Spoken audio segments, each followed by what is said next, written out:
Welcome to Coruzant Technologies, home of the Digital Executive Podcast. Welcome to the Digital Executive. Today's guest is Gene Dedick. Gene Dedick has over 35 years of experience in water research and industrial chemical and equipment applications for influent process, wastewater, and recycled water systems. He has held roles as sales engineer, technical director, vice president, president, and chief science officer across various industries, including petroleum, steel, mining, power, pharma, and municipal sectors.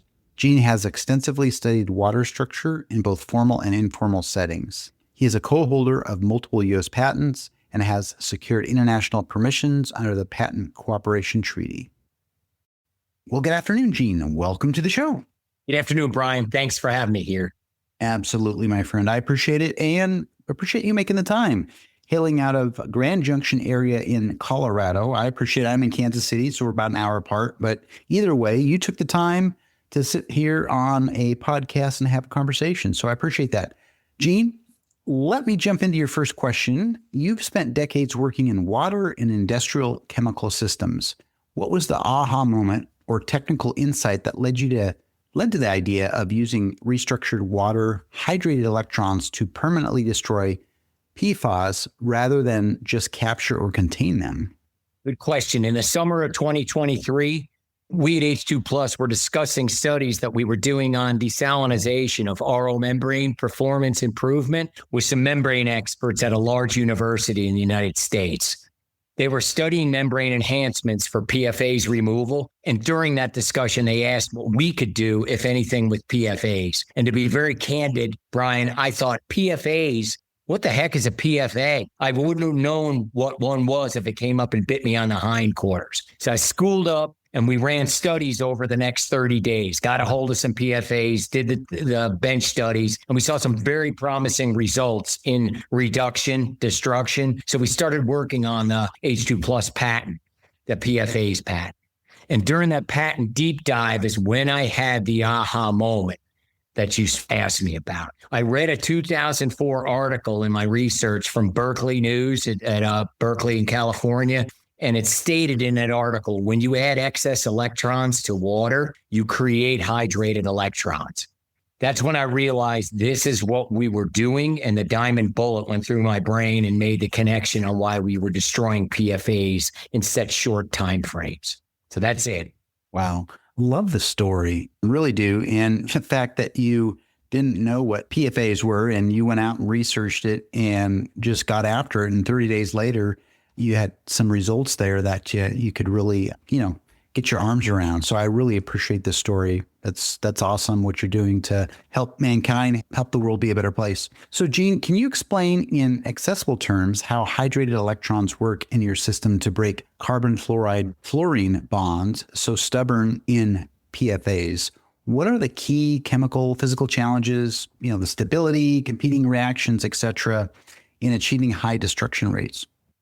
Okay, so first understand that we are an advanced reducing process, meaning that we donate electron energy into the water. We generate it in a gaseous form. It's an energy-rich gas with our technology, and then we diffuse that gas into PFAS contaminated waters. When we do this, two things happen. Number one, the hydrogen bonds that stick water molecules together and give it its wide range of liquid phase, 0 to 100 Celsius or, 32 to 212, they're disrupted.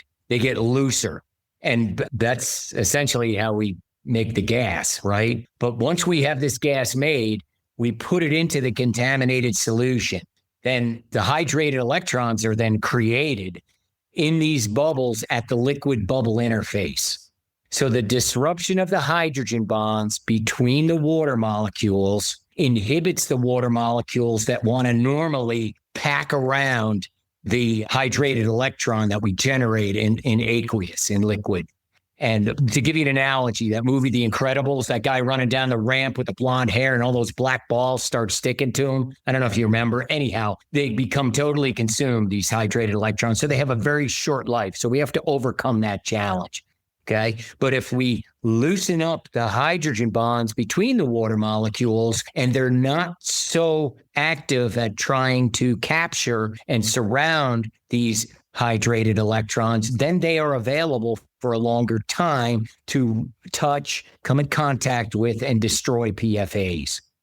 Okay. Each one of these hydrated electrons has 2.9, a minus 2.9 volts of reduction potential in each one of them. To give you a comparison, a sodium metal ion releases 2.7 volts of reduction potential. I don't know if you've ever taken sodium metal and thrown it in the water. The explosion is violent. Well, these things are more powerful, but they're very small. So they can, give a lot of energy at their size range. So you can look at YouTube for that reaction. They got great videos on sodium explosion. So we're dealing with a lot of energy in a lot of diffused gas that we generate. And then the hydrated reaction kinetics, once we start making these hydrated electrons and allowing them to permeate the bulk liquid, that's the key. Then the PFAS destruction, it's published in the scientific literature. It's on the order of pico to femtoseconds. That's 10 to the minus 12 to 10 to the minus 15 seconds. That's pretty fast. Okay. The other thing is, as far as inhibitors to our process, we don't react with oxidizable material like BOD and oxidizable things because we are a reducing. We're not an oxidizer. We're a reducer. So to think about it, put it in terms, we get a Disney fast pass around the things in the water that would be susceptible to oxidizing, and we focus on the reducing things, the culprits, the reducible contaminants like PFAS. So we can get there quicker, avoid all the going through the infantry to get at the desired targets, like the PFAS, at much less cost than oxidizing based treatments that use a lot more energy. So when we have other contaminants in solution, certain ones, we actually exploit them and their properties to accomplish what we're trying to do, which is break, PFAS, destroy them. And that would be in drinking water, things like wastewater, RO reject that they're currently using as a capture technology for PFAS, spent ion exchange regenerant that they use ion exchange units to take out the PFAS in water. So those kind of things. We can use the things in those solutions to our benefit. So that's how we avoid contamination. The hydrated electrons and the hydrogen bond disruption allows us to get out through the bushes and get to the animals that are behind the trees, that being the PFAS, if that made any sense. Yeah, absolutely. I really appreciate that. And I'm sure that a lot of our folks in the audience would appreciate the way you explained it. At the end of the day, again, you're making people healthier, and we're avoiding these dangerous PFAS through your process of disrupting those hydrogen bonds between the water molecules. And there's a lot of energy. I know it's at a very microscopic level, but a lot of energy there. Very excited about what you do. And I appreciate the people like you that are helping us be more healthy. And Gene, you've claimed that H2 Plus's process achieves high PFA destruction at less than half the cost of competing technologies with low energy demands and no harmful byproducts, which is important. Can you walk us through a full life cycle or cost model, costs, whether it's capital operating, et cetera? What monitoring, what assumptions need to hold for all that to be true?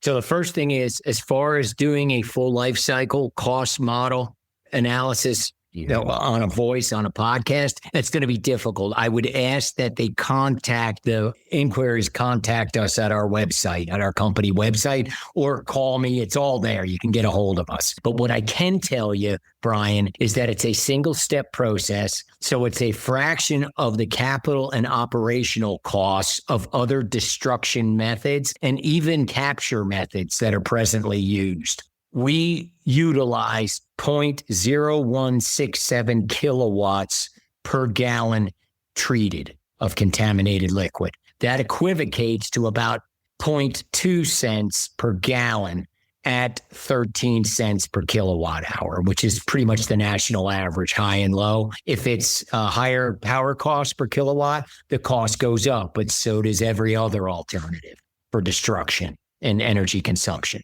In most cases, we can send the H2 plus treated water directly to the city treatment plant after we're done. The system is self-monitoring. We have several sizes that we can deploy. For example, a 40-foot Connex takes up 40 foot, has a very small footprint, and it's very low energy use. That 40-foot Connex will process about 50 gallons a minute, and the water that's treated can go right down to the city sewer. I wouldn't recommend taking things like landfill leachate and such and putting it directly in the river, but after our treatment, it's certainly qualified to go to the POTW for the city. If you want any more detail on pricing and costs, please reach out and contact us. That's amazing. Thank you so much. And you're right. If you wanted to go through that full life cycle cost model here on a podcast, we'd probably have to see if we can compete with Joe Rogan on a 3-hour, right? So we won't do that today, but I appreciate the fact that you did highlight a single step process, which allows, again, your process to be much more inexpensive than other methods with obviously a low energy cost there. So appreciate that. And then Gene. No chemical additions too. Sorry. No, that's great. That's great. No chemicals. That's even better. So I appreciate that. And Gene, looking ahead, what's your vision for how PFAS destruction technologies will reshape water treatment globally? Are there emerging contaminants beyond PFAS that this type of technology can be adapted for? Yes. In the areas, if you look at PFAS and contaminants in the same category, this issue is kind of like a 9-headed hydra. It's coming out of landfills. It's coming out of our food. A normal steak on a plate has 4,000 parts per trillion of PFAS per kilogram of meat. Lump of chicken, same thing, 3,700 per kilogram of meat. The fish I eat out of the mesa up here and in the mountains, the trout I eat, that has 400 parts per trillion per kilogram of meat. So there's no getting away from this thing. It's permeated our existence. So what we got to do is cut off the heads of this hydra one by one. The areas that I see for improvement or other things that we're focusing on are drinking water, because that directly contacts, living people. For example, there are chemicals called trihaloacetic acids and trihalomethanes in the drinking water. They're generated when the organics from a river come in, react with the bleach or disinfectant that they use in the water, and it generates these chemicals out of these naturally occurring organics material. These things are impossible to get out. They use carbon presently, but it's still a big issue. We can destroy these with our technology on contact. So that's one area that we're looking at to solve that problem. Another drinking water that's becoming a very notable issue is the destruction of the contaminants from pharma and personal care products. So people, they void pharma personal care products down the drain, right, after they use them. For example, in toothpaste and deodorant, there's an antibacterial, antifungal chemical. It's called triclosan.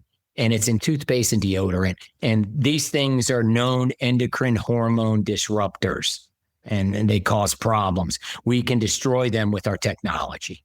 Other things that are in the drinking water, pesticide residuals that have a long lifespan, and phenolic phenols that are, the water treatment plants may not remove them in their process.